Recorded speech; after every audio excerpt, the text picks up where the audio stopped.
All right. Well, welcome back to the Dreamcatchers. We are so excited to be here today with three wonderful women who Marissa admittedly has been courting, or if whether or not they know it in her brain. We have this Excel sheet of all the people we want to have on our podcast or bring onto a panel or invite to an event. And our brains work in very mysterious ways, as I'm sure everybody can agree as a creative on this call. And we just had this epiphany as we started the year again and really ramping up our podcasting again. And we had this conversation about bringing some of you all here today to discuss your businesses and why you do what you do with us and our audience. And we're just thrilled to have all three of you here today. And we're gonna have you all introduce yourself in just a second. But today's theme is, what's the word, which is one of our pillars of our podcast. And today's word is indulge. And we're going to talk about what it means to indulge, I think right now, especially after the last few years that we've had, even after the last couple of days that we've all had and the weeks that we have lived through as humans, what it means to indulge and how do we still do that? How do we as business owners allow our customers to do that and encourage our customers to do that? And stay authentic and all of the things that make, what all three of you that, I follow religiously do so well. So wanted to just welcome you here today to the Dreamcatchers. Thanks for spending the, next hour with us. Marissa, did you have anything else that you wanted to add to that today before we have our guest introduce themselves? Yes, I'm really excited. These are very talented women, beautiful inside and out. Also, their product matches that. I'm humbled to have them, and also a couple or several are Monmouth based. So shout out for our roots. And then we've flown a virtual New Yorker in to be well rounded. So my theme. Hey, she's on our side of the tracks. She's a Jersey girl. She is. My theme for 2022 is chasing joy. And it's not easy to do. It's been very challenging for all of us, no matter what vantage point you are on, to be present. Being present has been hard for all of us prior to a pandemic, but now with the pandemic, I think it's behind us. I think they're telling us it's behind us. So relatively behind us, getting back to, not just self-care, but championing things that are supposed to be fun and feeling good without guilt and spoiling ourselves in whatever that definition could be. So, I think there was a long time there where we didn't feel comfortable taking care of ourselves. And what's the definition of taking care? Like, what is it that makes you happy? I think for a long time, we were sitting there talking about tequila and wine and yoga in our basement, and we all guiltily put things in our shopping cart and then fell asleep at night wondering when we were ever going to wear them again. And there is something to be said about life and joy and vitality and beauty and art and feeling good about oneself. So the women we have on here today showcase that, bring that to life, help their clients and customers feel those things. And not for nothing, it's important.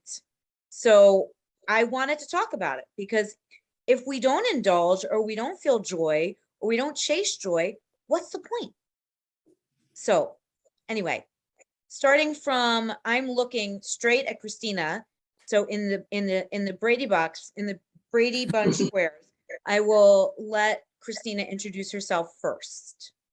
Great. Hi, ladies. Thank you for having me. This is wonderful. Shout out to my other friend, hi, from Monmouth County, and my New Yorker. I'm a native New Yorker too. Recently moved to Monmouth County full time. We were living here on weekends, and then COVID changed that. But here we are, and we love it. And I met you lovely ladies in town. So happy to be connected with really authentic and creative people, because I'm noticing that there's definitely a lot of really interesting people coming into town, and it's really great to connect with you. I'm a jewelry designer, I'm a mother, I'm a wife.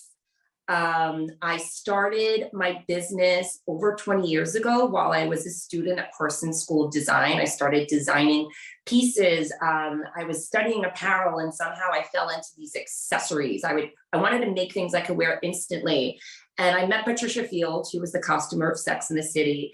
And she invited me over for coffee. She wanted me to show her the line. So I, gathered some things that I had from school and showed her some pieces. And she was like, I love this. I'm going to put it on Sarah Jessica. And like, I was a kid, my head was exploding. And I knew right then and there that like my life was changing overnight. I was like, I need to take this seriously. This is going to become a business. My pieces are going to be featured on like what was then becoming like a very, very hot show. And just like that. Like just like that. Well, yeah. And just like that. And just like Became that. a hot show. This was the original, right? So, and I didn't know what to do with it. This is pre Instagram, social media. This was like, I had to talk to my friends. I had to get it out there, grassroots. So I pulled the collection together and I walked it to Bendel's and I was like, this is going to be on Sex and the City. And they were like, we'll take it. And like, I started a business right then and there. And it was really interesting. And I did that for several years and I was a one-woman show and I was right out of school. So I didn't know much about business. I knew how to create things. I knew how to put things together and I knew how to talk to people and get it out there.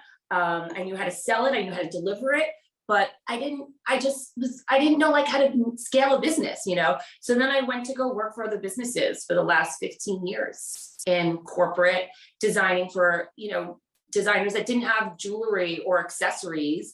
And then it came to the pandemic for me to be stuck in my home with my husband. I was consulting with a brand out in California and he was like, just stop doing this and do it for yourself. And so we rebranded and relaunched the line that you see now on ChristinaCaruso.com during Fashion Week of 2021. It was virtual, because we're still living through a pandemic. Now seeing the end of it, thank God. And it's been very well received. So thank you so much for bringing light to, small business who are local, who are trying to really bring really beautiful, elevated product to the masses. And here we are. I love it. And we're going to dig a little bit, unpack some of that story that you so gracefully paraphrased in a moment, because one of the things that the Dreamcatchers is all about and what our listeners really like to hear about is how you got to where you are, right? So we all, know these brands, or they may have heard of some of this stuff, as they're listening, or they, think it's so cool that you were on Sex and the City, but how do you actually get from point A to point B? Or somebody like Jessica, who I see next, who I'm going to ask to introduce herself. I know a little bit of her story. She's been on a panel with us once before. But in terms of this conversation, I think it'll be really interesting because that panel was about being kind of just a Monmouth County made mom, if you will. And yes, that is very much a part of who Jessica is and who her partner is and who we are. But really, how she got to this point, similar storyline-ish to Christina. So I'd love to hear from Jessica too, because I think because I think that's so much of what our listeners want to hear is how you got to from point A to point B, and how do you actually have that aha moment? Like, how do you go from COVID for you, Christina, obviously was that push. And a lot of people, I think, had a push. Marissa and I had a push during COVID. I think everyone had some sort of something during COVID, a silver lining they can kind of look back on. But Jessica, tell us a little bit about you, how you got to what you're doing now. Introduce yourself to everybody. Sure. Hi, everyone. I'm Jessica Mullevey, and I am one of the co-founders of Mod 39. My lifelong friend and partner, Adrian Fabosi, who unfortunately couldn't be with us today, too. But, my background, it was always in the corporate world. And I launched my retail career right out of college with Neiman Marcus, spent 2 years in their buying office in Dallas and realized that I was homesick for the East Coast. So I came back and I landed at Saks Fifth Avenue. And that's really just like where my career flourished. I was there for 14 years, grew up in the merchant organization from an assistant buyer to being a designer sportswear buyer for European brands for 6 years, and then divisional vice president over American brands. for the last 3 years I was with the company. And, I couldn't imagine my life without Saks. I mean, I went to every store across the country. I loved engaging with the customers at various different events and being on the selling floor with them, hearing what they, wanted, what they were, and analyzing my business to really understand what drove it and how I could really, link the right product to the right person at the right place. And I really, deep down, loved every aspect about it. But I think that after a lot of years there was a little something inside of me that was like, maybe we need some change here. And I think that the push for that for me came when the company was sold in 2014. And it kind of was just a sign that a lot of things were changing. And so maybe I needed to make the change for myself. So I left Saks and I went to Rent the Runway as the company was turning about 5 years old. So they were under tremendous growth. And I came in a newly created position as the director of buying to manage a growing buying team and also really growing product lines, because this is when they first started making the transition from just party dresses to the full and evolving into the full subscription model with the lifestyle component. So I led the buying team there for about 2 years as we launched the subscription model and really got an understanding of the startup life.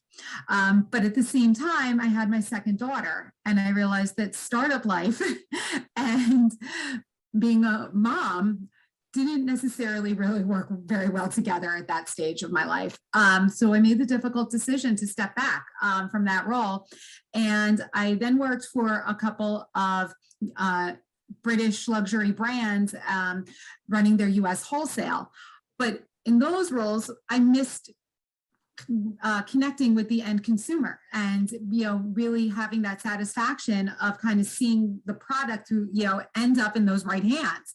And so then I stepped back again. It was kind of like trying to figure out when the world, the pandemic came over all of us. And it, same as Christina, for me, it became that moment of like, if not now, when? And it just seemed like the right moment.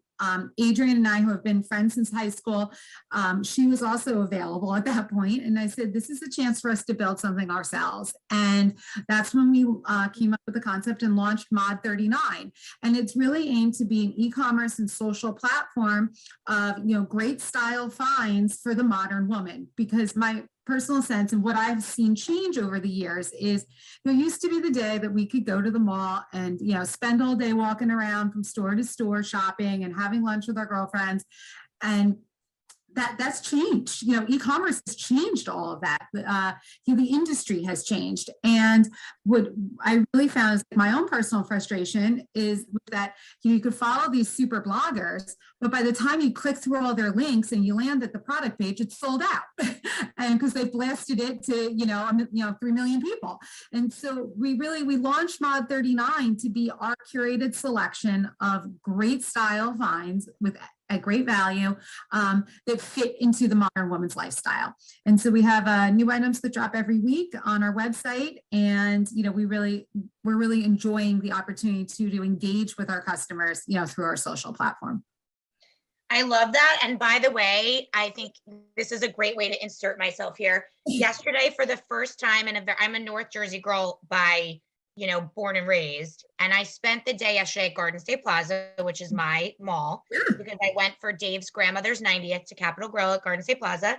And I walked around the mall for a while afterward. And I have to say, first of all, it was packed. So good news for retail. Yes. And I couldn't get over actually how packed. But I literally said to Dave, I'm not a huge fashion forward person versus more of the fashion person, more of the shopper. And that's why, companies like Jessica's or Rent the Runway for that matter, actually is great for me. I'm a huge proponent of Rent the Runway because for me, it's like, just tell me what I can buy and give it to me 4 items at a time and all the things, like just present to me because I don't have time or the patience to look through. But when I'm walking around yesterday, I'm like, you literally could spend an entire week at Garden State Plaza and not figure out, like, unless you go in there with an actual mission, Right. like I need a dress for X and that's what you're there for.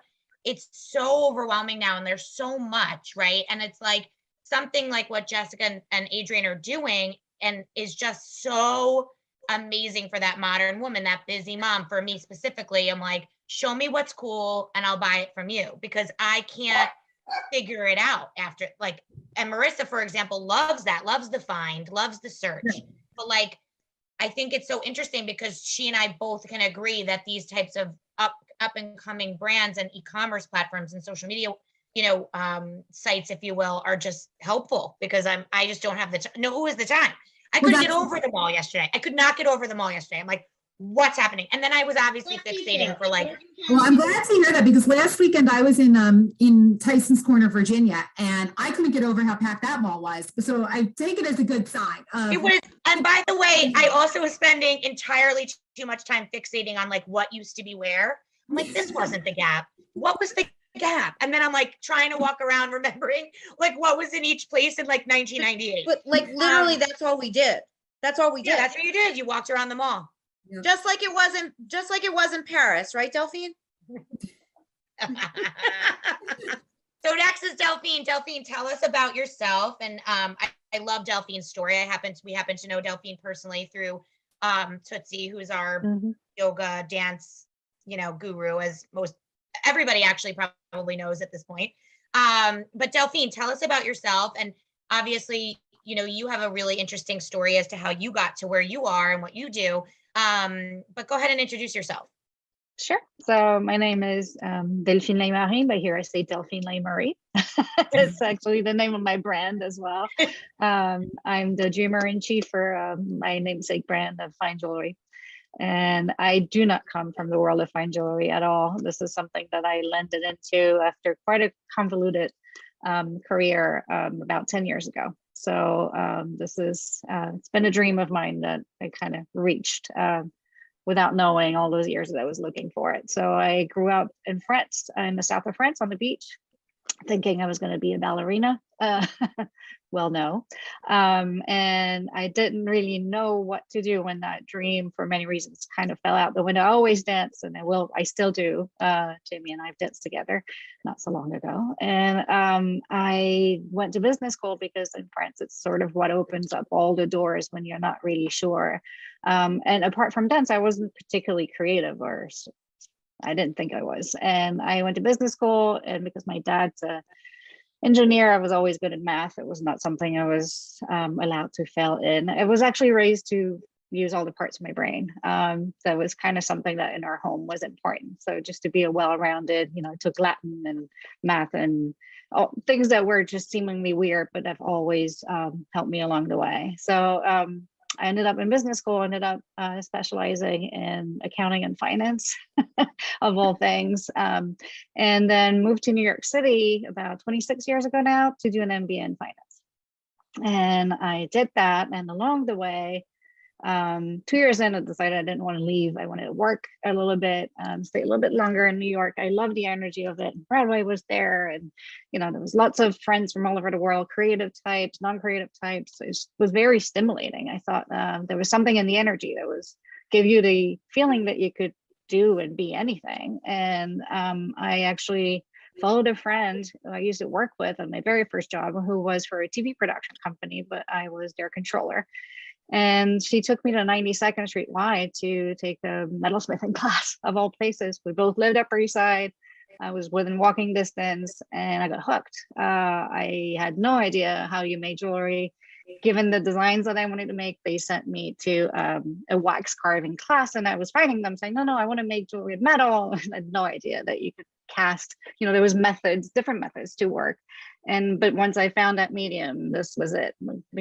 I credit the director of the program, who's still there, Jonathan, for sending me into the right, what I needed to. I didn't know I needed it. And it took a little bit longer after that for me to realize, 3 more jobs in the corporate world and creative agencies. But it was very successful, but my soul was slowly dying. It just wasn't me.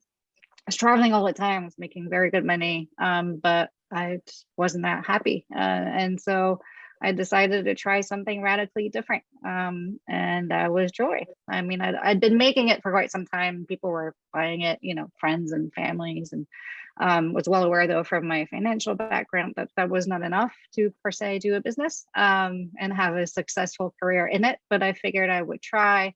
And for a while, I did a little bit of both. I did some consulting while I launched a line, and then went full steam ahead, full speed ahead. Now that's all I do. It's been a while already. In a Wow, you know, nutshell. I have to say, you guys, Marissa, I'm very proud of us. I just have to say, I'm just going to toot our horns for a second. So one of the things that Marissa and I do without realizing we're doing it is we curate. Marissa probably realizes it more than me, but we're putting people together. Sometimes it's by accident, and usually when we're having these conversations, during the conversation, we all of a sudden have this aha moment of like, this is the most perfect marriage of people to have together.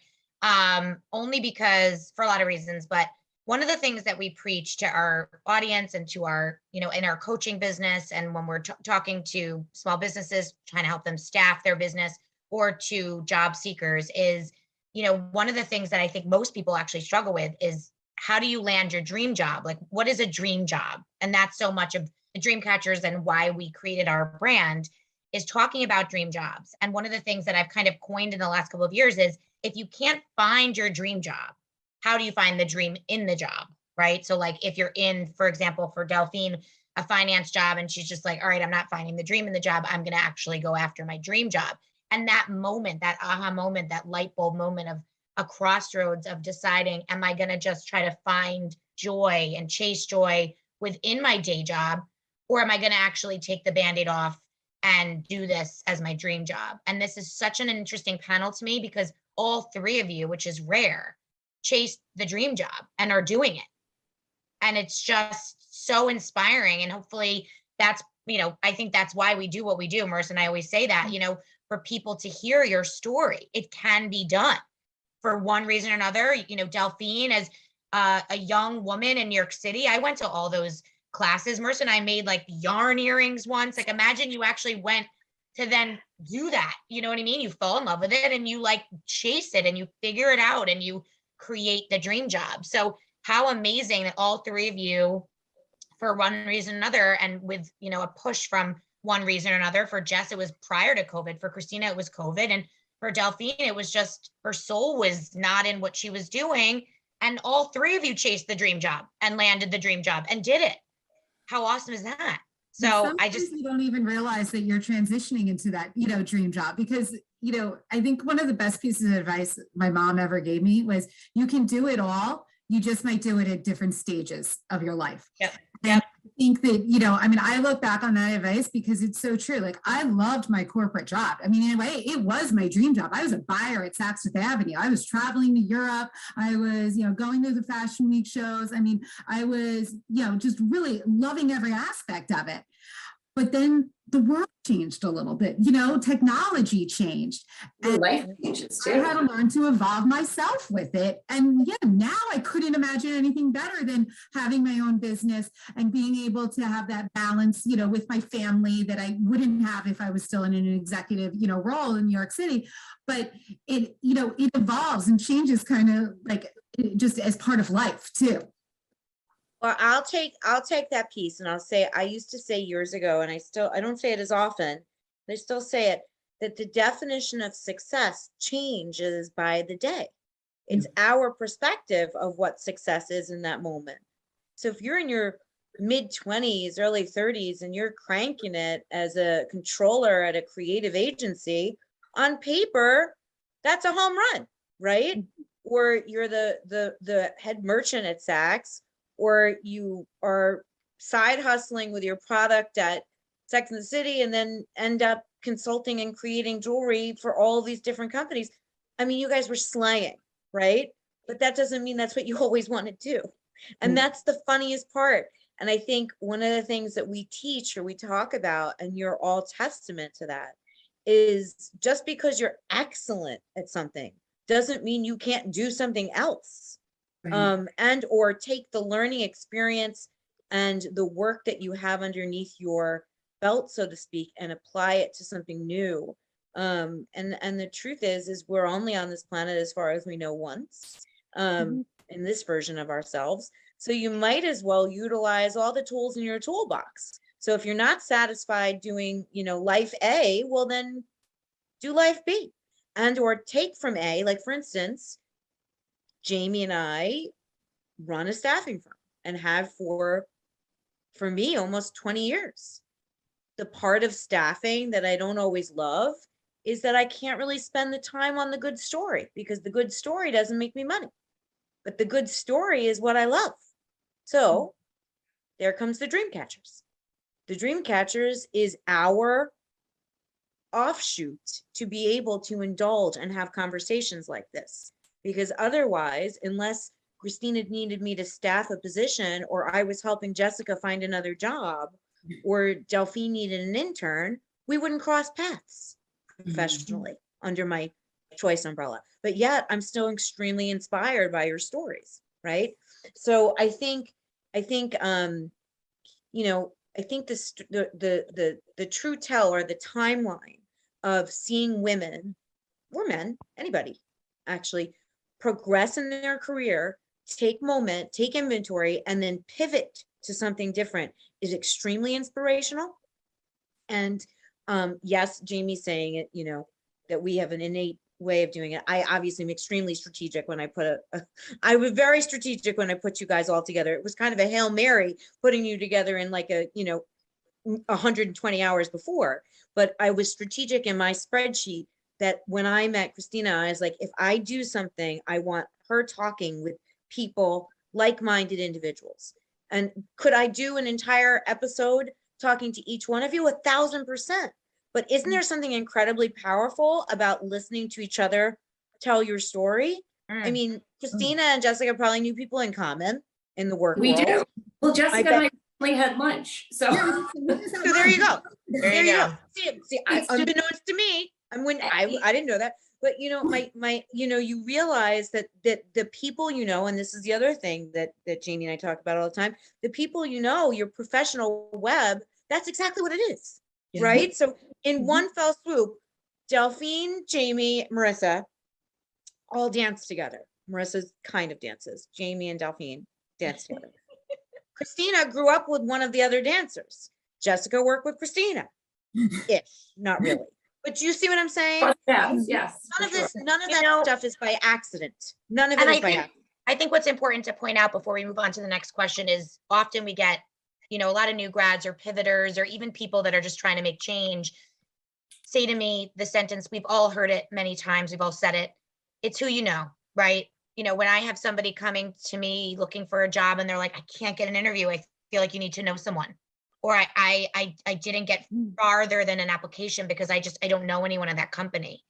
And this is testament to, you know, it's on you to know them. You don't have to have grown up with them. You don't have to, it doesn't have to be your dad's golf buddy to know them, right? So I say this to the new grads out there, or to the career shifters, it doesn't need to be somebody you personally know. You can professionally know pretty much anyone, right? As long as you go after it the way that you're supposed to. So I'm sure in their paths, you know, these three women had to call on people they knew to help grow their brand. And as they started figuring out who they know, Jess had all these contacts, I'm sure, from her days in all these amazing brands. How do you grow something without calling on who you know? And I think that's really important advice when you're thinking about how you're going to go ahead and apply to a job, follow up on an application, whatever it is. You know, see who you know. You might know somebody, a friend of a friend, or this person went to your college, or this person also used to work for Rent the Runway. Even if you never overlapped, you have that in common, and you can say, oh, I also worked there from 2015 to 2018. Like, would love to pick your brain. I'm building a business. And, you know, that's what LinkedIn is for. I mean, people say to me all the time, like, and what do also, I how about that? How about embracing something you don't know? Yep. Christina. That's how you grow. I hate to gaslight all of us here, but all of us started out, except for maybe Jamie, because she's a little bit a hiccup behind us. Did we have social media at our fingertips? No. Christina has what? Christina, you have like a gazillion followers. Delphine too. Jessica's doing an e-commerce business. We didn't even know what those words were. Like, by the way, Well, that's Chris, I may have known you. I did Henry Bendel pop-ups, like with my side business, which we don't talk about that often. But I had a side business that was in, you know, God help me if I made it onto Daily Mail. I mean, Daily Mail. Daily Candy. Yes. So, you know, my thought is I love we Daily use Candy. our own voice We didn't have any other way of doing it. And each one of us, and we're on a podcast. So I didn't even know what the word podcast was a couple years Didn't ago. exist. I remember trying to, oh, sorry, go ahead. Right. One of We've the learned. pieces of advice that I got from school, Parsons, when I went there, again, pre-social media, I don't want to age myself, but we're talking 90s. My teacher said, look around. The people in this room, someone might be your boss one day, someone might be a friend, someone might help you get a job. From that day on, I learned to network and to make connections. And back then there was no LinkedIn. There was no way to stay in touch. There was no Facebook, Instagram. You had to legitimately make connections with people, like honest connections. And I'm still connected with people from back then. But Yeah. that was like the best piece of advice. It was like the people in your circle, they may help you get a job down the road. Talk about, be open, be honest, talk to people, share things. You're building your network from school. When you're in school and you're with like-minded, you're taking classes, fashion classes or whatever it is, and you're with like-minded people, those people might help you down the road, or you might help them. And I They think become what your support LinkedIn, network. what LinkedIn has done for people, and what I would use that 100%, I would use that to then give tactile advice at this moment. Every single person you meet and you interact with, connect to them on LinkedIn, because you never know what that could bring for you as you're applying to a job. If you apply to a job, you see the person that, oh my God, that person from my Parsons class works there. I'm going to write to her now. Like, and granted, for us, we had to take their business card and put it in what was called a Rolodex. But this is like modern day Rolodex, which these kids and these up and coming amazing creatives are like debilitated when it comes to this, because they weren't raised with the hustle that we were raised with. And they don't know that it's like kosher to reach out on LinkedIn. They're like, oh, am I allowed to do that? So I think that's great advice, is to you look around a room or at this point, a virtual room, whatever it is. And when you're interacting with anyone, you connect to them after the fact, you send them a thank you note, whatever it is. And then those people could help you one day and whatever. And if Look, you're Delphine shouted out her teacher. Yeah. Right? Yeah. Well, If actually, it's funny because so Jamie and I know each other thanks to Tootsie. I've known Tootsie since her very first class Upper East Side, over 20 years ago. Randomly took her class. She was at the gym where I was teaching. I found 3 jobs in finance through her, including one that required a green card.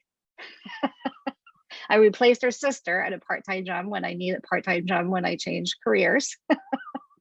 There you And go. then now I get customers from her, because the people that, you just never know. Like You if never you surround yourself with good people and you're truthfully who you are around them, they will try and help in any kind of way they can.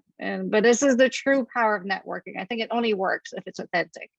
If you're just doing it to use people, they'll feel it, like they'll know, and so will you, and you won't get the same level of help. But genuinely be interested in people and interact with them, and that will always pay off, even if it's just a nice conversation. But there's our connection. If the connection is meaningful, it will always come back to you.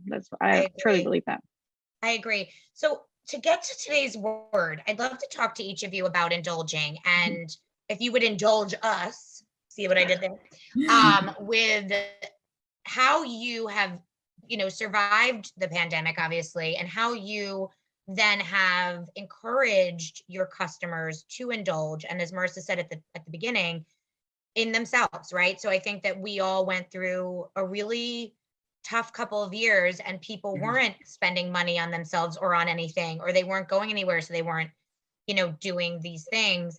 How have you found, how have you kind of survived that? And also, what does indulging mean to you? And how do you encourage your customers to kind of do that as well? Because obviously, listen, there's people out there that will no matter what, of course.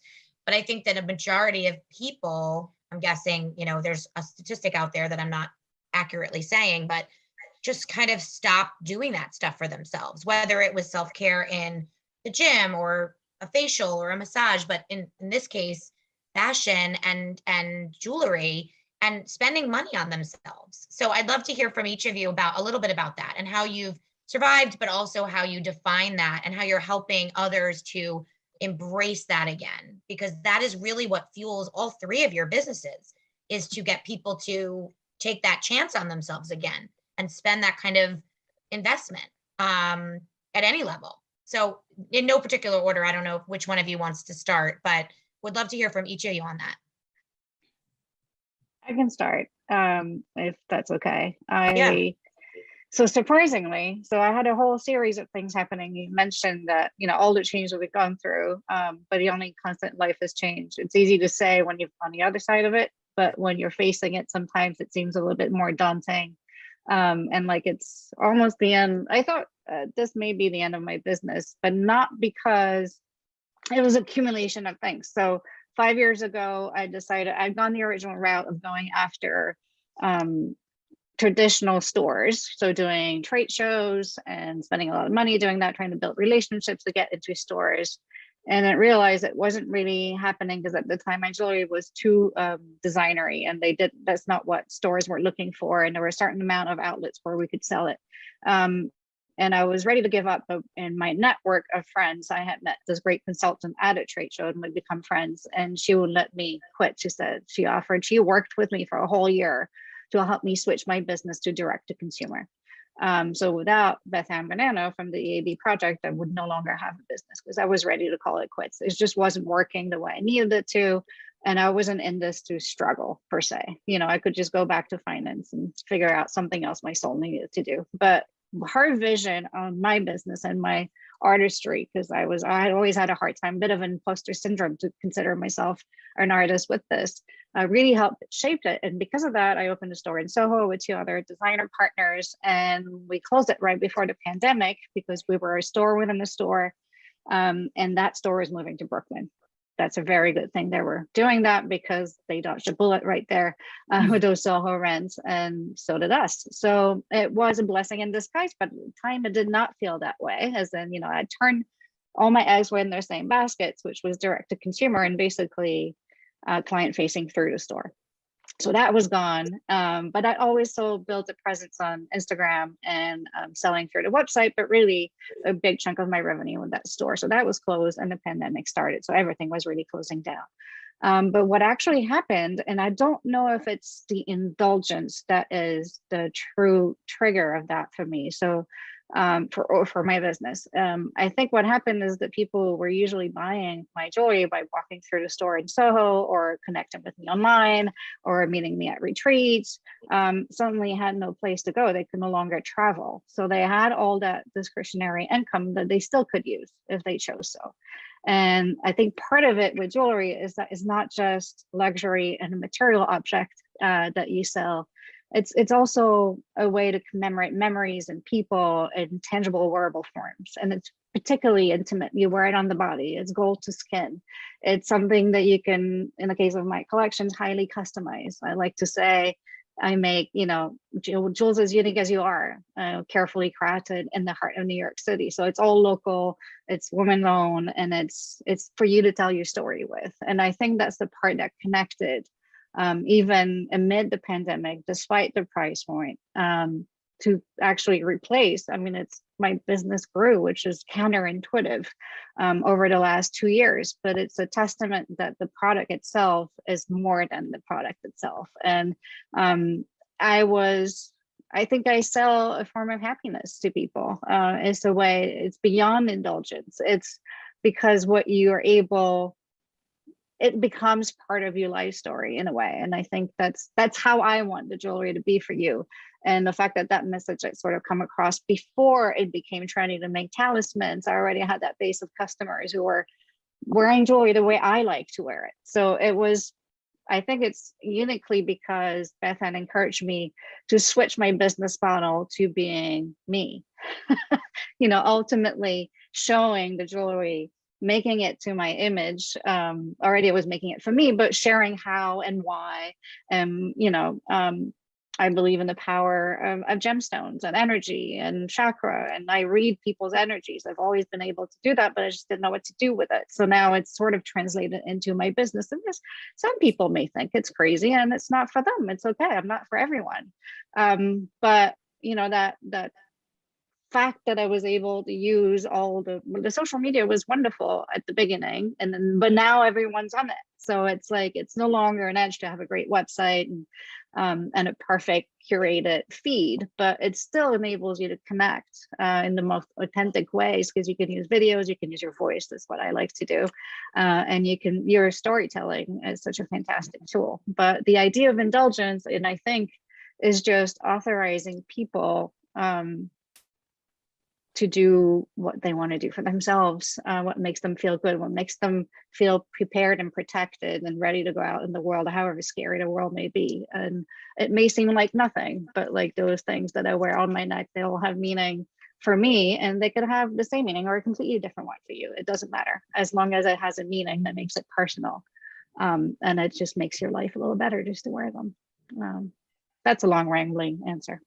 I love it. No, very well said, Delphine. And I think, you know, I think you're 100% right. I think that, as you're saying, that they're, you know, your customer base, because they weren't able to travel, for example, we're still able to purchase from you, which is lovely, obviously, for you and for them. And I do think that there are definitely a sect of people out there that were spending money in ways that they wouldn't have spent it before, or they're still spending money in the ways that they're able to. And I think that that's an important thing to note here, because I think you do have a hefty price point. I love your stuff and I can't afford it. And I've told you that before. But I think the message is the same no matter what. So it's what Delphine is saying is so important. It's like, if there's something that is important to you and makes you feel good and you know, chase joy, as Marissa said at the top, it doesn't matter what it is. And in this particular case, Delphine loves, you know, if you follow her on social media, you'll see even when she's doing yoga, you know, crystals and chakras and all of that amazing work that she does off the, you know, off on the mat, she brings off the mat. And I think what I love about that so much is that it doesn't matter what it is, even if it's like a bracelet that is from, you know, a vintage bracelet, if it makes you feel good and you just wear it because around the house. I mean, this is a weird example, but, and Jessica, you'll appreciate this. I was, or maybe not so much anymore, but you might have appreciated before. I was a Rent the Runway customer through COVID, which very many people were not. And people would ask me why. And I think this is an interesting point to what Delphine was just saying. I mean, granted, I did a lot of these, but it's not like you can tell what I'm wearing right now, right? This is a black long sleeve shirt. It's pretty cool though. It has some stuff over here. But like, I was still doing my Rent the Runway for this, and you could only see here up. And, you know, my husband specifically was like, why don't you cancel your Rent the Runway subscription? I'm like, I have nothing else. Like, this is my thing right now, okay? I can put on a pretty dress and I can get on camera and put my filters on without my makeup and feel beautiful for an hour and a half while I was on these things. And I think that that's a really interesting testament to what the pandemic has done to people. It's like, you know what? Sometimes you just want to put on a really beautiful piece of jewelry and feel beautiful, regardless of. Also, like, let's one of my favorite verbs is normalize. Like, let's normalize what your oxygen mask is. Right. So for a while, it's not okay. It was not okay to admit that your oxygen mask needed to be more, you know, I mean, sometimes it's not just yoga or, you know, a balanced meal or, you know, a cleanse, whatever. Sometimes an oxygen mask is a beautiful piece of jewelry that means something to you that you'll wear forever and maybe gift to your daughter one day. Like an heirloom. You know, I mean, I think jewelry, I mean, listen, I am a shopper. I am a consumer. I love a hunt. I love a find. I love vintage. I've always loved it. To me, clothing and jewelry is art. It's a way of expressing our inside. I may wear a black sweater, but I'll wear a cool earring. I'm always thinking about, not from a vain, I am a little bit vain, as everyone knows, but you guys don't know, but I am. We all are. We all should be. But to a degree, it is my way of taking my inside and putting it outside. It's self-expression. It is self-expression for me. I am an introverted extrovert. I say that often. I am a very, very friendly person that's completely inside all the time. And by shopping, I express myself. It's an artistic belief. And I know when I'm very stressed, the more stressed I am, in addition to Googling weird diseases at 2 a.m., I'm also putting things into shopping carts. And I don't always, I don't check out. I just put it in. And then, you know, there could be every once in a while something shows up at my house. Don't think it's not. But like it's how I process. And I think there's a lot of us that do that. So, you know, and I said, I'm like, I want to talk about this. I want to talk about indulging. I want to talk about how buying an expensive something or not expensive, buying anything for myself feels good. You know, a lot of us have had financial strife the last few years. You know, incomes were completely directly affected by the pandemic. Some of us have had success because of the pandemic. You know, you have guilt associated with spending money. You have guilt associated with spending money when it doesn't have to do with health or children. And I think that there's guilt. You have judgment from others about spending money. There's a lot that goes on here with indulging, right? So if I go out and buy myself an expensive pair of sneakers and you see me outside, you know what I spent on those sneakers if you know anything about fashion, right? And it immediately says something in your mind about the other person. And instead, I say to myself, like, I wanted them. I work hard. I wanted to spend my money on it. And I wanted neon yellow golden goose, whatever it is, because I want to wear them. Sorry, I'm not. Did you buy them? No, but I'm going to eventually. You need to. Eventually. No, she sent me the Now picture everyone of knows, them. They're and now sick. everyone knows that when I get them, I want them. Wait, she No, sent me the picture of them and they're so beautifully sick. And she was like talking about buying them. And then I thought that was her telling me that she bought them. I'm like, did you get them? I do that. I sometimes will choose my words very interestingly enough, you know. No, I can't buy them because I just bought another pair of shoes that I've wanted for a very long time. So I have to wait. There has to be a wait. There's a wait. Anyway, so now Delphine leads us. Now, Christina also has a luxury price point. So before Christina talks, I want to talk to Jessica for a little bit about how your price point is interesting because you were exposed to, when you were at Saks, you were touching very high price points most of the time. So I want to talk about how you decided the lines that you were choosing, what your method to your madness was, how personal it was, and how you feel your customer echoing some of the sentiment that I just shared. Yeah. So I think, you know, as we started this conversation, it really took me back to my very first day at Neiman Marcus. One of the things they said to us in the first day of the training program was, there is nothing in this store that somebody needs, but that's what's going to make your job really fun. And, you know, and it's 100% true. Nobody needs a $5,000 dress or, you know, $10,000, you know, piece of jewelry or, you know, any of these amazing luxury items. But I had 15 years of working with some of the best brands, you know, and, you know, most iconic brands in the industry, and getting to honestly play with a lot of product. And that was really fun. I mean, I was 30 years old in Solomeo, Italy, you know, watching them spin Brunello Cucinelli cashmere, you know, sweaters that are being sold, you know, and I could, as the buyer for Brunello Cucinelli, I couldn't keep them in stock. I mean, this stuff flew out of the stores faster than I could physically bring it in. And that was amazing.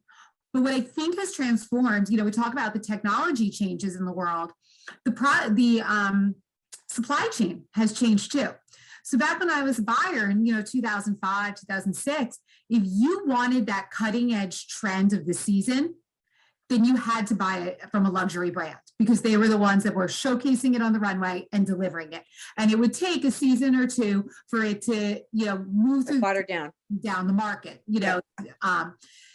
But that's blown up. I mean, that doesn't exist. That's not how the world is anymore. And so what's really fun about my job now is that we really concentrate on finding great product that's at a great value. You don't have to spend thousands of dollars every season, you know, for things to be on trend. Like it's accessible at every price point, you know, from H&M at $9.99, you know, to your designers, you know, at, you know, thousands of dollars and everything in between. And that's really like what makes our job really fun and, you know, gives us like a lot of pleasure as we, you know, find these great and curate these items is that, you know, it's about that item. And like, sometimes it might retail for $50. Sometimes it could be $250, but there's still like the value in that for the customer. And I think that that's like one of the great things that's evolved, you know, through my career, is that there's like just like that variety in the market now. So we have a lot of fun with that. Like one of the cool brands that we found last season that we started bringing in on Mod 39, it's called Scandal from Italy, and it's all product that's made in Italy, but it's not at Brunello Cucinelli price points. It's, you know, much more accessible. And so we brought in some great sweaters that last season that were about between $100 and $150. And we've got some awesome spring dresses coming up and tops from them this spring season. And we love the brand because we feel that the workmanship and the price point, you know, deliver on that value to our customers. And that's, you know, like as a merchant, what we're looking to do. So that's been an exciting, you know, thing for us. And I feel like allows us to have our customers indulge themselves. Like you can have that new trend of the season because we're offering it to you at a good price point, and it doesn't have to be in your closet forever. I mean, there are very few things that we buy and we'll talk ourselves into it saying, I'll own it forever, I'll wear it forever. But the truth is we always want something new. We always want, you know, to rotate it. We don't want to look back on the pictures, you know, at the next family vacation that you're wearing the same dress you wore 10 years ago, you know? So it's, I think like what's fun is that there's so much variety in the market for us to be able to find the product that, you know, we can let you constantly indulge yourself in something new. I love that. I love that message, because indulge doesn't necessarily need to be defined by buying something really expensive. But that indulging can mean, you know, a little something for yourself, even if it's, you know, and often, you know, over time. Yeah. So that you feel beautiful and excited about your wardrobe, or like you said, you're not looking at pictures and seeing yourself in the same item. And I think that's a really important way to differentiate, you know, something like Delphine's brand or Christina's brand from what Jessica's doing. It's like, it doesn't matter what it is. It's okay to indulge on yourself every once in a while. And you can find different ways to do that. And that's what's amazing about, you're right, how the market has changed, is that now it makes it so much more accessible to everybody. It doesn't matter who you are, what your income is, or what you're willing to spend money on, but that you can find ways to indulge. After Christina answers, I have a good question for you guys that I want to ask. And I'm just saying it out loud so someone remembers to ask me. Okay. Christina, what's your take? Like, you rebranded, you're wholesaling, right? You're doing direct to consumer. You have a huge Instagram presence. Like, who's your dream customer right now? Is your angle the marketing piece, or how are you incorporating the word indulge in your messaging? To back up, we provide bold and glamorous jewelry that's made in New York City, that's made by hand by females. And we want you to have that look and feel of fine jewelry without the price point. It's fashion jewelry, right? It's brass that's plated in 14 karat gold. So we want you to be able to put something like this on that's a work of art and feel like you're wearing a $30,000 bracelet. And that makes you feel good. You know, we want pieces that elevate. You know, we just came out of this pandemic, and I still have the other question in my mind, because for me, finding that creativity, being able to work on my own product again and create something beautiful that someone else can put on and feel better about themselves, to me, was allowing women or whoever wants to wear these feel a sense of glamour, feel a sense of indulgence. And that's what we offer. I mean, we offer it direct to market, to a consumer that, you know, wants to be able to buy something and just transform, elevate their look, you know, and make them feel like $1 million, right? And now we're also going into like the wholesale area too, which is great, because I love to be in stores. I love to do pop-ups. I love to speak, you know, talk about the product. You know, these are, I say that they could become heirlooms. They're storytellers. And I want to be able to speak to the product and see from my customer what they're reacting to. And we're learning a lot about our customer, because let's face it, it's a rebrand.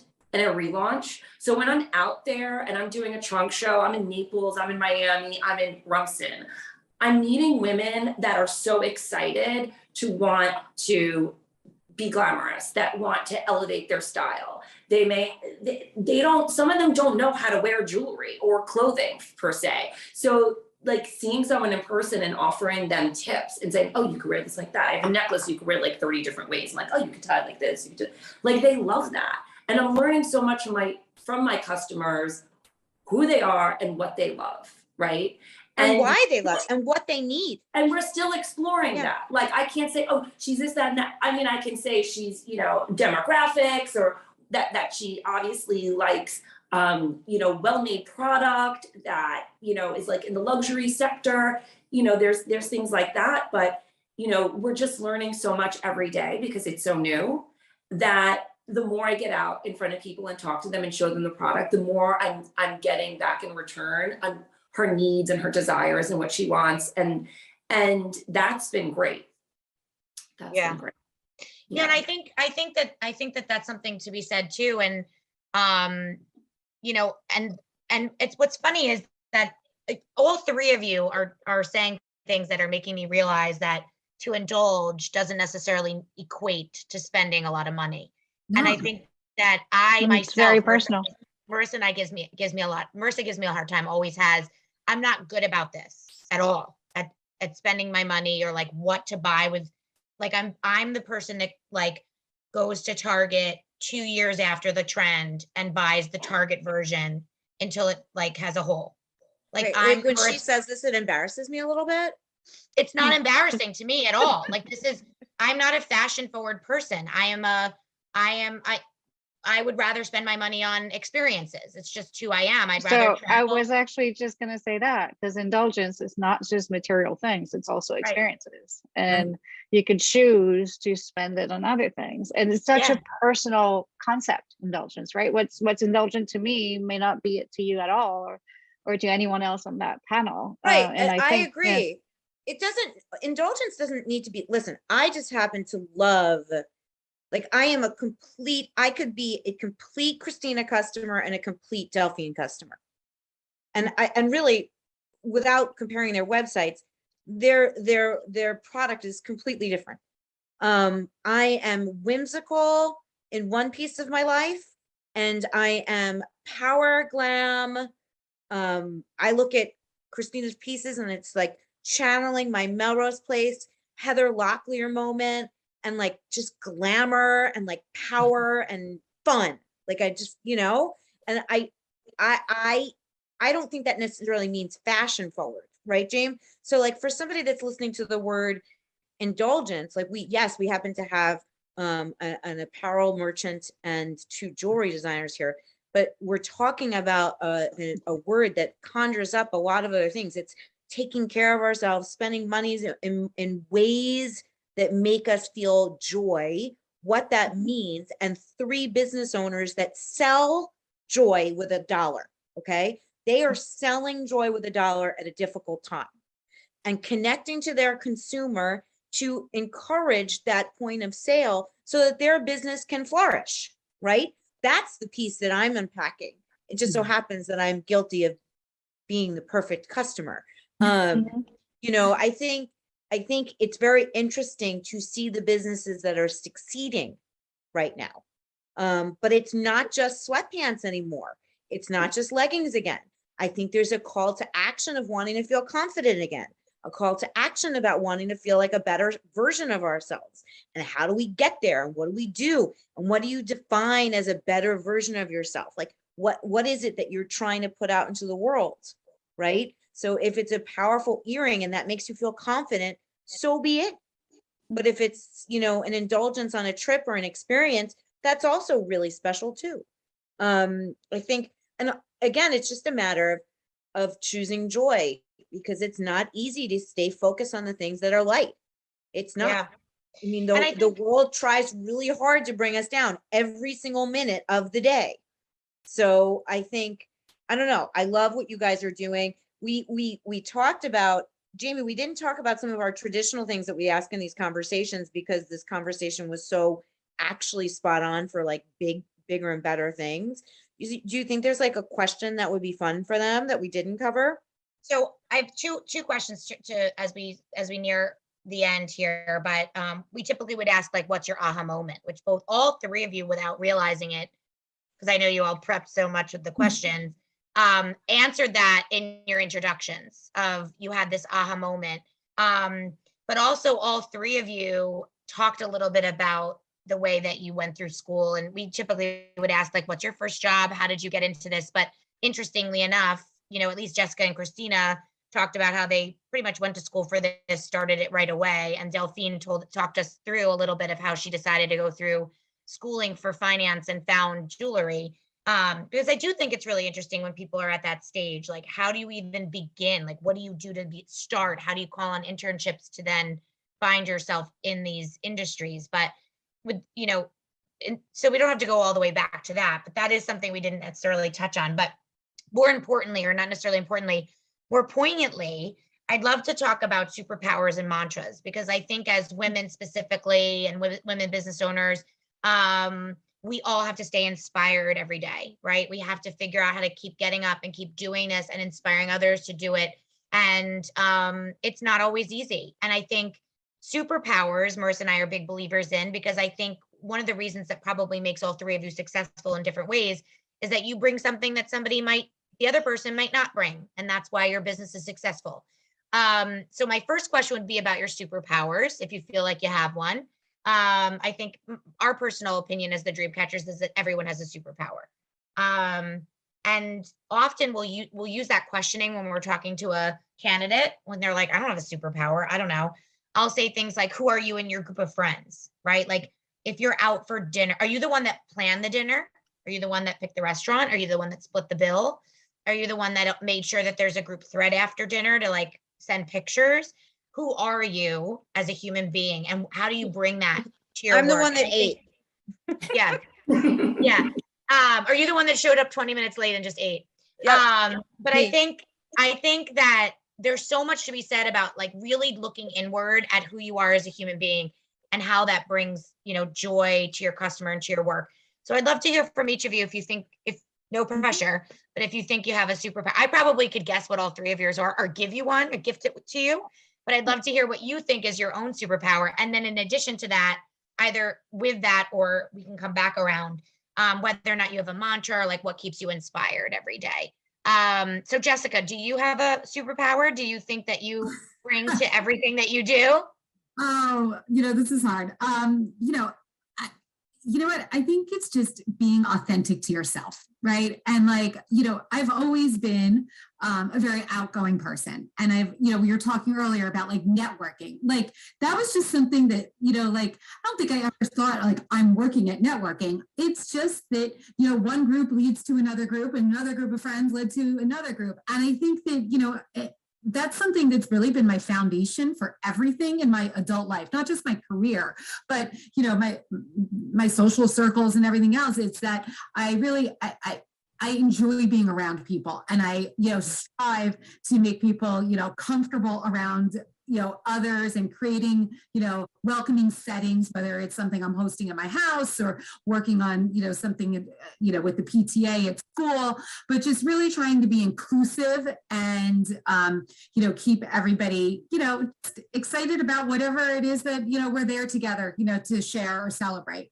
And I think that for me, a lot of my inspiration and motivation, it changes through your career, right? That's something else that like has evolved.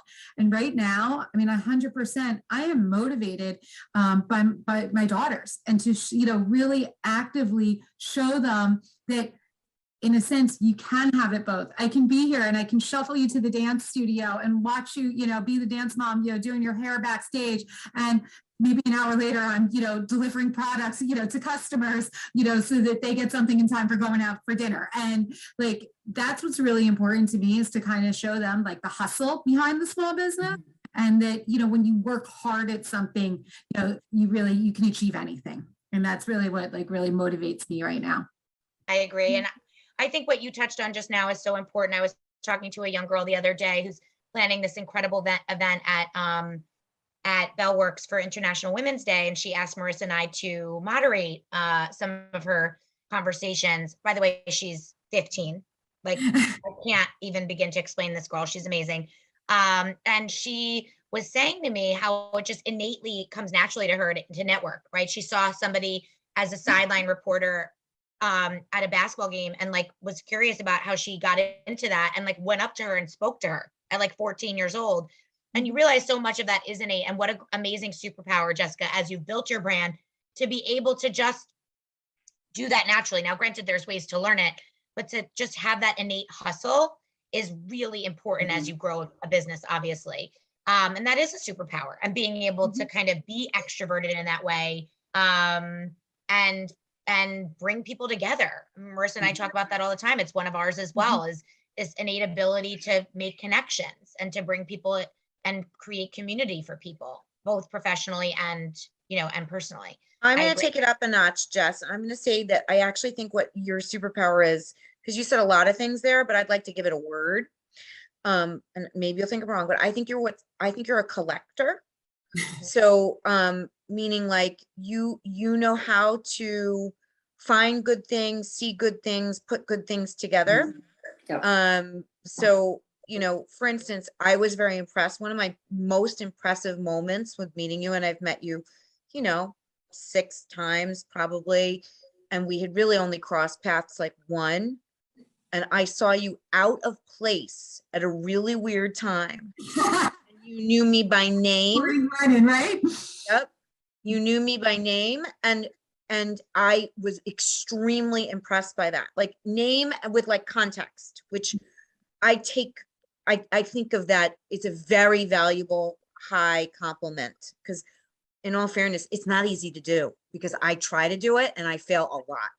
So, I think that and she didn't call you Jamie, which most people would do. She knew exactly who I was, and She I was knew in a which very one of weird us spot. you were as well. What's worse is I was extremely flustered when she saw me. So not shocking.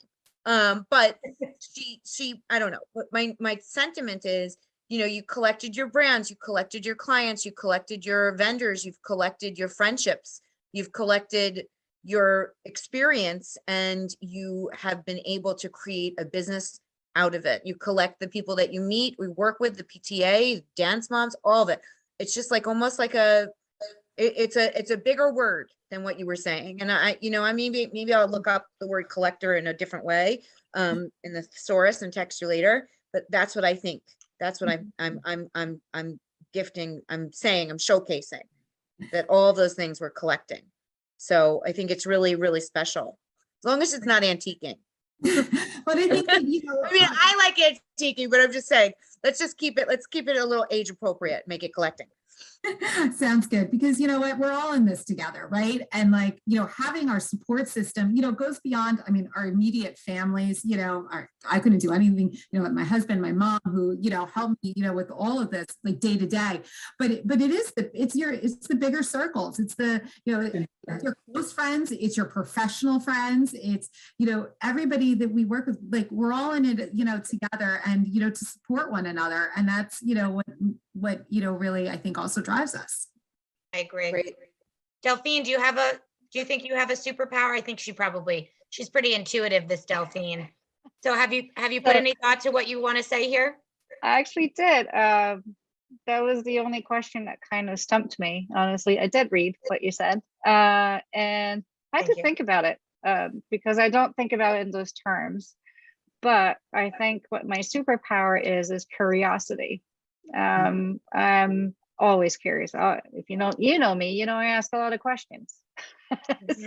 It's always, I have this built-in quest and thirst for knowledge, and it could be completely random. And it started in my earlier life. Even when I was in high school, I was doing everything. I took all the electives basically, even though I did a math and physics class. Why would I give up Latin? It's an interesting world, and not, it just led to different universes that I like to think one day converge, and they mix in my head, they come out in different shape and form. But I think the curiosity enables me. This leads to my mantra, actually, because I grew up in a family where, You have to use all your brain and think of life as not a problem, but always solutions. And I've added a caveat to that, is that is the solution, however imperfect. Like, it doesn't have to be the solution. Just don't stay stuck. Keep moving, keep it changing, keep evolving, keep pivoting. This is a dancing move too, right? Like, you don't just stay suspended in your discomfort, or you're in the place where you can't really grow anymore. So yeah, those are my 2 cents. But I don't know what people would tell me is my superpower, because I've never asked people, to be honest. Well, I think being curious is incredibly wonderful, right? So it's like, if you say curiosity is your superpower, it actually translates to so much more. Everything. It Yeah. means that you're questioning. I mean, listen, if you hadn't been curious, you wouldn't have taken a class that then changed your entire life, and then so many others, all your customers' lives, because of it. So I think staying curious is actually a beautiful superpower, because it could mean so many things. It could mean that you're empathic to who, if you're curious about humans, if you're curious. Now, granted, I'm not quite sure how Latin and calculus married together is still something that I can engage in. Very logical. I mean, I'm just saying, but I think your curiosity is a wonderful superpower. And it's not something that Thank you. necessarily people, you ask other people what they see. I think it's what we innately bring to the table. And I do think it's nice to know what it is. So I validate your superpower. I agree. Thank you. I agree. And I think that this exercise, I think, is important for everyone. And I implore our listeners to do this exercise with themselves. We all have something that we bring that maybe everybody else doesn't have or doesn't see. And it's important to recognize that in ourselves, because it makes us continue to grow. I mean, if you asked me, Delphine, I probably would have said, you're able to make anything beautiful, right? Your yoga mat, even the way she sets up her space when she's doing yoga in her house in like April 2020, with like, she has like a succulent and like 16 crystals. And I'm just like trying to fit my yoga mat in between my Peloton and my couch. Like everything is just gorgeous when Delphine does it. So I think that's, or even says it for that matter. That's another thing. I'm like, when she says it, it sounds better. But yeah, the ability to bring beauty and into things, into mundane things, I think is a superpower that you have as well. But I'm going to go with curiosity. I think that one's more unique. Thank you. fun. And it's funny that you bring up beauty, because Tootsie's told me that too. Like, I didn't realize that beauty is a value you can have, because I've always been a seeker of beauty. It's surrounding myself with it. And that doesn't mean anything other than, seeing what the beauty that's around you and in people. And like, I mean, it's look at part your of backdrop curiosity. right now. Yeah, like look at where she's sitting right now. Like everything about There's it. like you're like in a tropical plant. Yes. Oh, it's huge. Yeah. I would kill that. All right, Christina, who has a pretty beautiful backdrop too. Hi, I made it myself. I did this last night, and curator, collector, networker has always been something that, I mentioned it earlier, that's just been innate. It's just something that like, I just have a passion for talking to people, connecting people, bringing friends together. I have a girlfriend, we all recently moved here. I have a girlfriend that's like, I met more people through you connecting me than like she has at like some of these groups, right? And I just like you ladies, I just genuinely like people, and I genuinely see how like the commonality and like, oh, and I like to put people together, right? And curator, collector, whatever you want to call it, like that's just like an innate passion to me, and not everyone has that, right? The other thing is, and I don't know if I pick one or the other, but I've always just out of the womb have like had fire and passion to just do stuff, like a doer. Like my father-in-law comes over, he's like, you got it, like you just don't stop. It's like, I'm passionate. I see things, even in other people, when they feel stuck, sometimes like you need a friend to be like, this is what you can do, or this is, I don't know. I just have this passion and drive that like, I just don't stop. Right. And it's always career driven. Right. I mean, sometimes it comes out in other things, like with my kids, and so I got to do this like artwork during the pandemic. I was like, we're trapped in the house. Let's all make art, and like, it was like, we just have to do it. And you're getting up early. Sounds like me. We had this. Yeah, I was going to say, she sounds like you. Oh my God, we had this gorgeous wall, which I mean, we moved, I had to take it down, but like of all the art that I made my, at the time, 3-year-old make with me, which like the kid doesn't even like to, he's into other things, but like, it was just this passion for like creating and just like this fire inside to like do stuff. So when I was launching this line, it's like a lot of people, they launch or they sleep on things. Like it was just like nonstop, like 24/7, like wake up in the middle of the night, like jot something down, sketch something, post something, you know. I don't know if that's a superpower, but there's definitely I think fire. it is. I So think it is. I could not, like, if it's this for sorority meeting, I'd be like snapping so that my fingers came off. Yeah. So Same, one of the- same. same. So I would like to give you one too. I'm going to summarize and see if Jessica and Jamie and Delphine agree with me. I feel like you're magnetic. I'm listening to you and I'm like a literal, like attracted to you, like as if not an attraction. Like I actually feel like you're pulling me in. And I felt that the first time I talked to you, and it actually feels very much that way now. Like when you're speaking or when you're talking with your passion and your fire, if you think about fire and you think about networking and you put those things together and you think about, you know, the actual metals combining to metals and how they attract, I really feel like you're magnetic. And I think that's a phenomenal word for you, because if Write people, that down. please do. You heard it here first.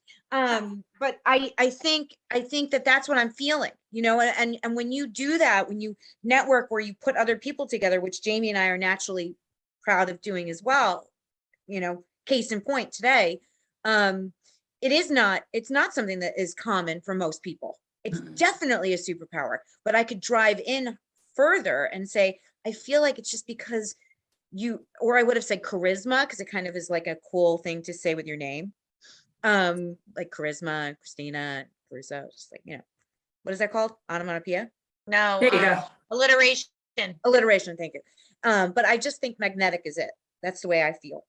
That's what I would. And I think that the exercise is super fun. So if anybody wants to do this exercise with us, please contact us, because we love doing this kind of exercise with people. We actually went into some women's groups at organizations and do this work with women inside companies. If you ever know of anybody, or by the way, any of our listeners are listening to this and they're like, this is such a fun exercise, we have a whole class like this about identifying superpowers.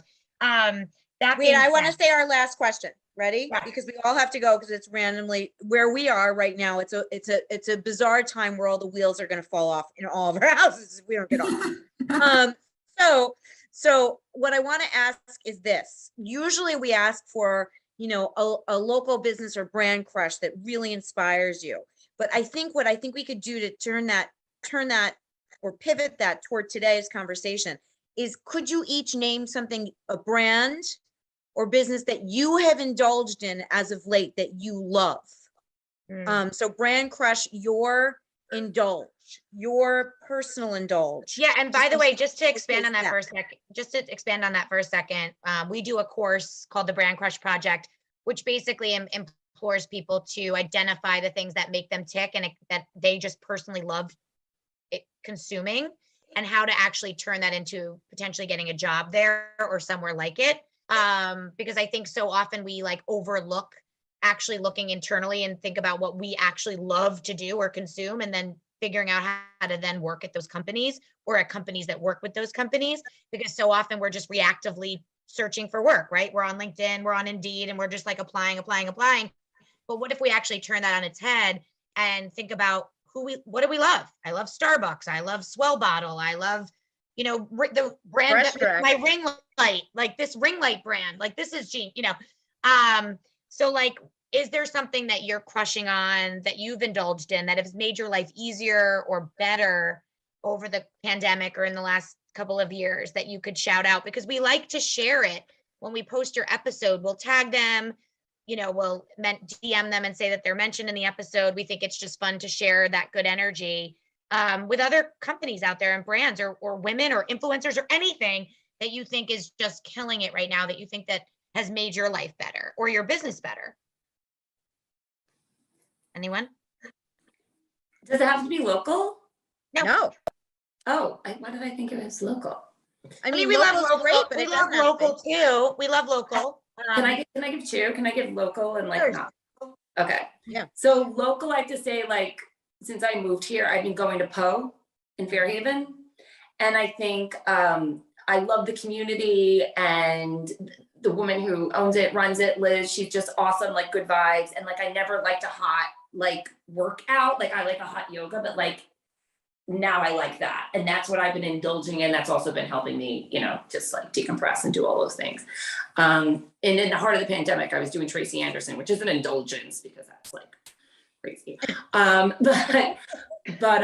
But lately, and they also support us. So I'm really excited. The Curio, which is part of the Faena in Miami. It's a beautiful curated store at the Faena Bazaar. And they have like the most gorgeous array of like fashion clothes and accessories and art. And it's just really beautifully curated. And every time I go there, I just want to, you know, I just want to like live in Miami and like dress like that when I come back here to Jersey. I just want to be in like white, beautiful, flowy, Like flowiness. gowns, like, big earrings. And like, I'm totally crushing on that store right now. So yeah, there's my peeps. By the way, there's a very smaller scale, but amazing place in Bellworks. If you've not been, it's called the Gathering Shops. That's doing something very similar and that you would actually love and benefit from connecting to. They feature small business designers, little kind of shop within a shop, So a similar cool. kind of bizarre feeling. We actually had the founders of the Gathering Shops on the podcast. Definitely should check that out because it's a really local version of what you're describing. But I love stuff like that. And Delphine, that's kind of similar to what you were doing before you closed. That concept of allowing multiple artists to have a storefront, if you will, or have presence to sell their wares, but without having to pay that rent is such a beautiful thing that these guys at Bellworks have done for local artists and local businesses. And it's very, by the way, very high end. Really impressive stuff that they were able to do. It's right inside Bellworks on the block of Bellworks on the main level. So definitely check that out. Love those crushes. Love that one's local. Love Poe. Love Liz. What about you, Jess? I don't know. I was like, I had a few different ways I could go about this, but I have to I'll give the shout out to the girl who literally feeds my family every week, Jess Rogers at the Blonde Shallot. You know, as a busy working mom, I don't know how I could have time to get. By the way, I'm pretty sure she might be our biggest ever brand crush recipient. We probably should give her an award. The amount of people that have shouted out the Blonde Shallot on this podcast. Yeah. By the way, those salads, man, I could drink drink it. Oh my God, the soy ginger dressing. I could like drink that straight. Yeah. So good. But, you know, I mean, but that's, again, it's a mom who's, you know, like in this, just building a great business for herself, which inspires me. And on top of it, you know, she's really like has nailed that. What do we need? You know, Yep. to put a healthy meal on the table every day. But the reality of us, you know, when we're in the carpool, you know, for 4 hours after school and studying with our kids and doing their homework is that, you know, somehow we need help in getting it done. But, you know, the other thing is too, like, I feel really fortunate that, you know, my husband and I were able to take our daughter skiing out in Colorado last month and be planning for another family, you know, trip over spring break. And, you know, so United Airlines is our indulgence lately, but, you know, like, again, like some of those experiences, like they're the memories you want to have for, you know, a lifetime. And so we're just trying to, you know, savor them and enjoy those experiences as a family. I love it. What about you, Delph? So I tend to indulge in experiences because, well, I already kind of own the jewelry. So I don't really treat myself to a lot more of luxury items, except for trips. And well, you know, I do retreats, yoga and dance. I think I've done quite a few. Every time Tootsie does one, I'm there. I'm doing Nadia's now too. I'm also planning trips to go to France. I guess my sponsor is United Airlines right now. I'm not really trying to give them a shout out, but I'm using my points to go to France for my friend's 50th birthday. And I went to business school in France and all our friends were going to be there. So it's exciting and I'll go see my family. So I'm just giving myself the gift of being with the people I love. So that's not per se a shout out. However, I just recently upgraded my hair. And I want to give a shout out to Nazna Salon in Jersey City, because that's where one of my studio is, and that's where I went. And I was really happy with the Your result. hair It looks felt like fabulous, Yeah, actually. you I really, you. noticed, you do look fabulous. I noticed your Thank you. hair. It looks amazing. Right. I just, I love it. I walk in, he does whatever he wants. I just was say, the don't name cut of the- too much. What was the name of Naz, this Naz. one? So Naz. Okay. Naz. Yeah, I'll give you the handle. He's fantastic. Love jewelry as well. So it's always a pleasure. You walk in there being taken care of. It's a treat for myself. That's how I like to indulge. But again, it's more of an experience, although I get to carry it. It stays like this for, I don't know, a couple months. And then I go Love it. in the ocean, the sun, and it changes. I have to go back. But this is it. So I love that. And so to wrap up, you guys, I would love to just end with, if you have anything that we didn't cover, any piece of advice that you want to share with somebody out there that might be struggling. We have a lot of, Marissa and I like to say this. I hate to say this, I should say, but we say it often, is people don't come to us when they're happy, unfortunately, right? Career seekers, people looking for a career inspiration, even people that are listening to this podcast usually are seeking something. Either I wouldn't necessarily say unhappy, but they're looking for more, right? They're either struggling with something, they're trying to create a brand, they're building a brand, they're looking for a job, and they're looking for that inspiration. So if there's anything that you want to say that as just to wrap up, any piece of advice that has worked for you as you've built such successful brands, all three of you, that you think our listeners might benefit from, I would love to give you the chance to do that as our last kind of, our last effort here. Don't be afraid of change. And, I think that often in our careers, there are points where we can get comfortable and things are easy. And, sometimes that's good. Sometimes that, enables you to focus on something else, in your life. But at the same time, I think it's, when we challenge ourselves, we bring out, the best. And sometimes that means moving to something that's maybe at first uncomfortable. When I first left there, I've been there for so long, and it was exciting to be at Rent the Runway, but it was challenging for me because it was a completely different environment. It was a startup. It was, didn't have the corporate backing, that I had. And I had to kind of reach deep in myself and bring out like new skills, and develop some new skills.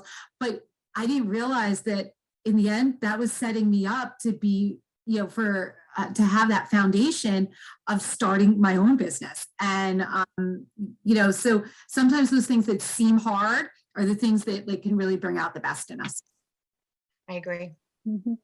And if it's not advice, Christina or Delphine, perhaps, and even as a PS to that, Jess, if there's anything that you wanted to mention about your own business that we didn't get a chance to say, or use a moment to promote yourself or something new or exciting that's happening, take this moment to share it as well. Thank you. Thank you.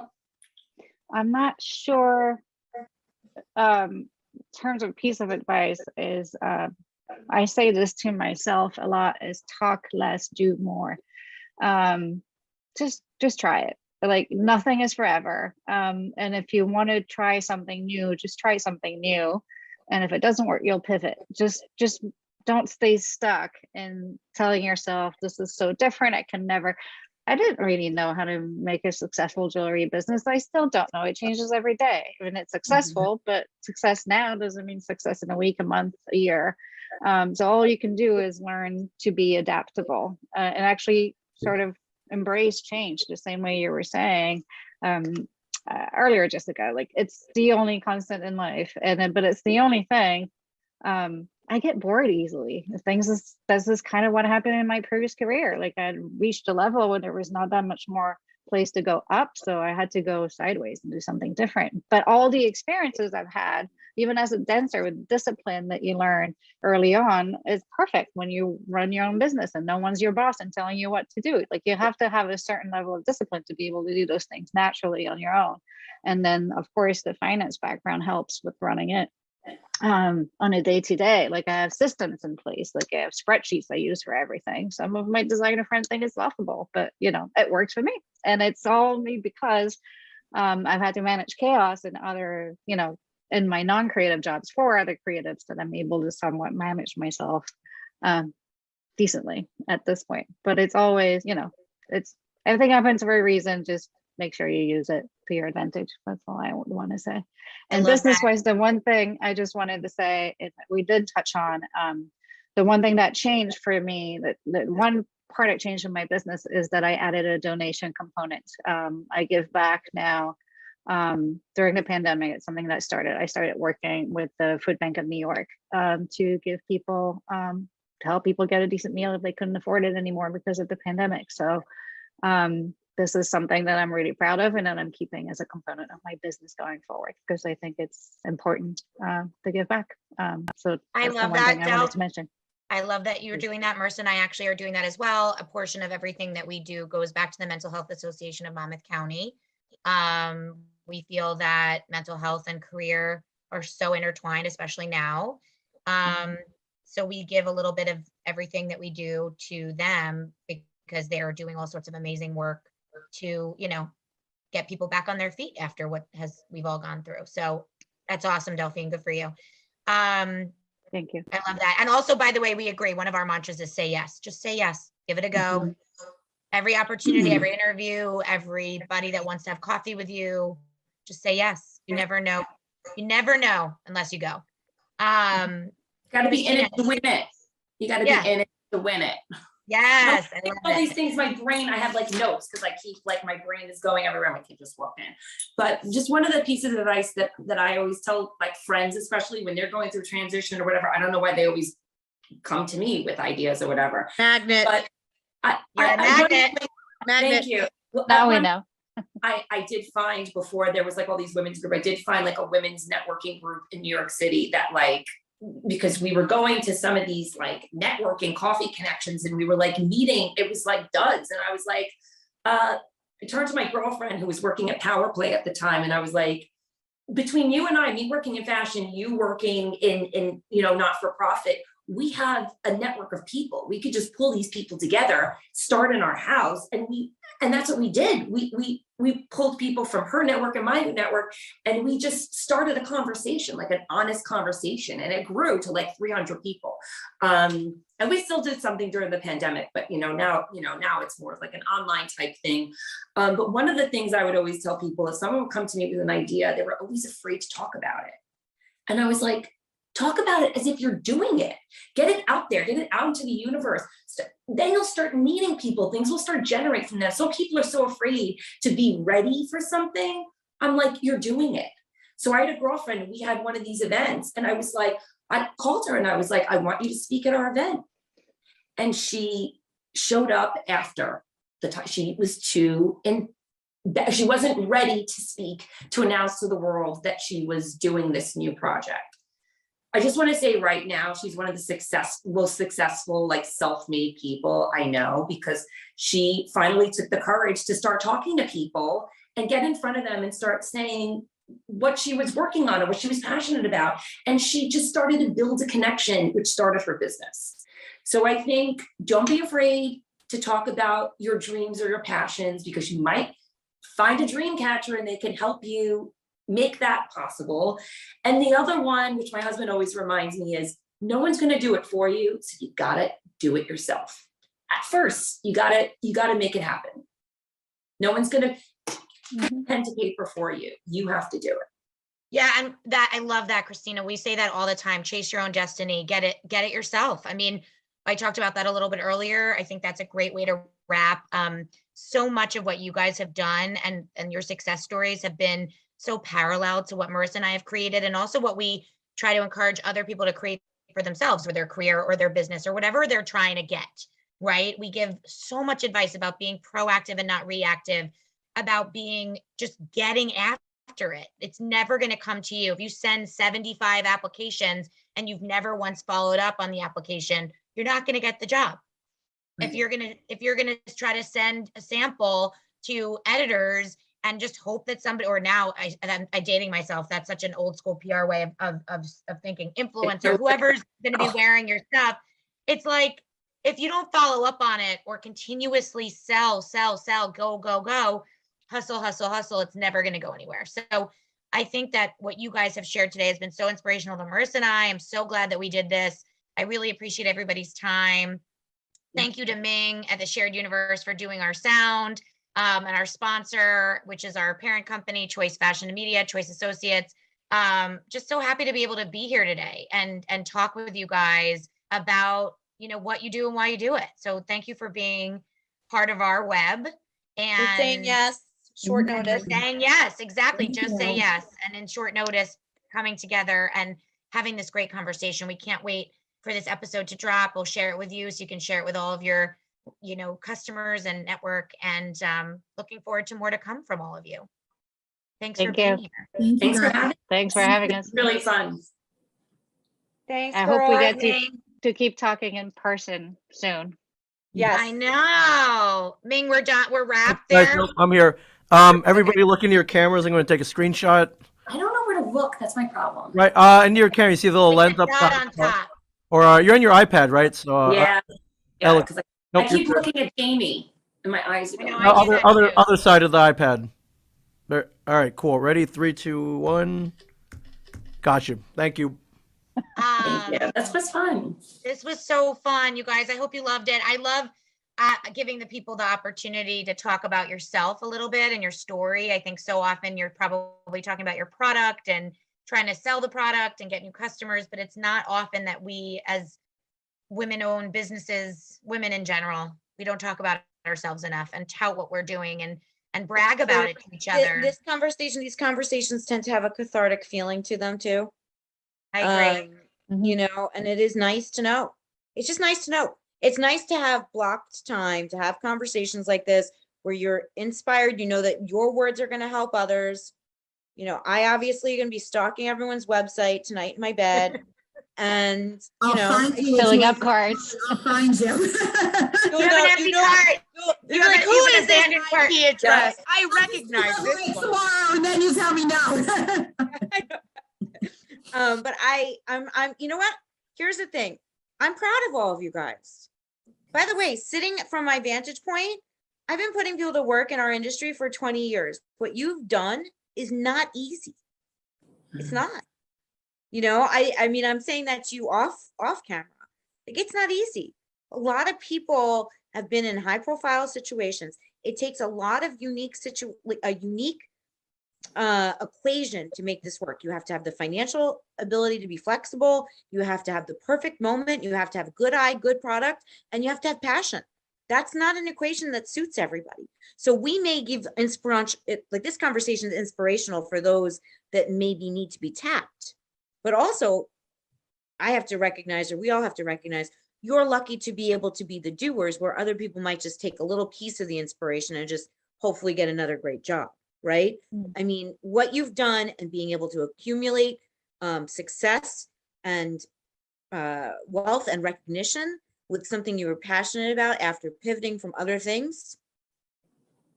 Congrats. Congrats. I agree. I mean, Thank you. Marissa and I, we're testament to that. I mean, we are still very much day jobbing it. This is our side hustle. We would love to do this full time. We love talking to people, inspiring people, coaching people, engaging people, mentoring people. Jessica has got to go. Yeah. I'm getting knocked at from. Yes, go. But I just thank you All right, so much girls. for being here, and thank you for taking the time to chat with us. Thank you. And Delphine, it was so nice to meet you. It was nice to meet you too. Thank I you. will see you all we'll send you an soon. email when the episode is live. Sounds good. All right. Have a great night, guys. Done. You Thank too. you. Beth.